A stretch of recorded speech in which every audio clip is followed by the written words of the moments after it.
یہ آج سے تقریباً 23 سال پہلے کا واقعہ ہے جو میرے ساتھ پیش آیا تھا۔ میں اپنی نوکری کے لیے سکھر آیا تھا۔ یہاں میرے ماموں رہتے تھے، تو کچھ دن میں ان کے گھر ٹھہر گیا کہ جب تک کہیں اور میرے رہنے کا بندوبست نہیں ہو جاتا۔ ماموں جان کے گھر میں کئی سالوں کے بعد آیا تھا۔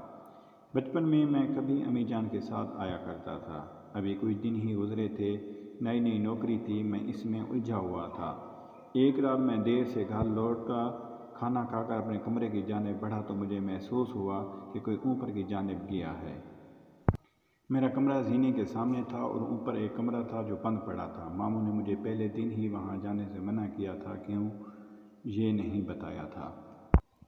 میں نے بھی زیادہ نہ پوچھا، مگر اس وقت کون گیا ہوگا وہاں، یہ سوچ کر میں اوپر چلا گیا۔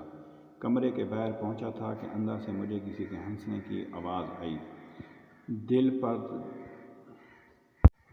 دل بری طرح دھڑکا۔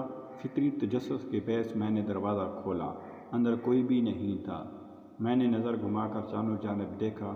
کمرہ عرصے سے بند رہنے کی وجہ سے گرد آلود ہو رہا تھا۔ آوازوں کو اپنا وہم جان کر میں پلٹا ہی تھا کہ میری ممانی نے مجھے پیچھے سے پکارا۔ میں نے چونک کر دیکھا، مجھے حیرت بھی ہوئی۔ ممانی کبھی سیڑھیاں بھی نہیں چڑھتی تھی، مگر پھر اوپر کس طرح آ گئی؟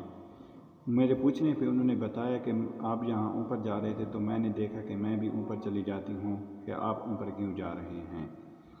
خیر، ہم دونوں واپس ہی آ رہے تھے۔ ابھی 2-3 سیڑھیاں ہی اترے ہوں گے کہ مجھے محسوس ہوا کہ کوئی میرے پیچھے پھر ہنسا ہو، مگر وہاں ممانی تھی۔ میں نے ڈرتے اپنی گردن گھمائی اور میرے ہوش ہی اڑ گئے۔ میرے پیچھے ممانی کی بجائے ایک جھلسے ہوئے چہرے والی لڑکی کھڑی تھی جس کی آنکھیں سرخ تھیں۔ خوف سے میں سیڑھیوں سے نیچے گر پڑا۔ وہ آہستہ آہستہ میرے پاس آ رہی تھی۔ میری آواز حلق میں رہ گئی۔ بامشکل میں چیخا تو میری آواز پر ممانی اور ماموں اپنے کمرے سے بھاگ آئے۔ میری حالت بہت غیر ہو چکی تھی۔ میں نیم بے ہوشی میں تھا، مگر مجھے وہ لڑکی اپنے سامنے محسوس ہو رہی تھی۔ ماموں شاید سمجھ چکے تھے کہ مجھے کیا ہوا ہے۔ انہوں نے مجھ پر دم کیا اور میرے کمرے میں لے گئے۔ کچھ دن بعد جا کر میری حالت بہتر ہوئی۔ میں نے اس رات کا تمام حال کہہ سنایا تو ماموں نے بتایا کہ اوپر بند کمرے میں آسیب ہیں، اس لیے تمہارے ساتھ ایسا ہوا۔ اس کے بعد میں جتنا بھی وقت ان کے گھر رہا، کبھی زین کے سامنے والے کمرے میں کھڑا بھی نہیں ہوا۔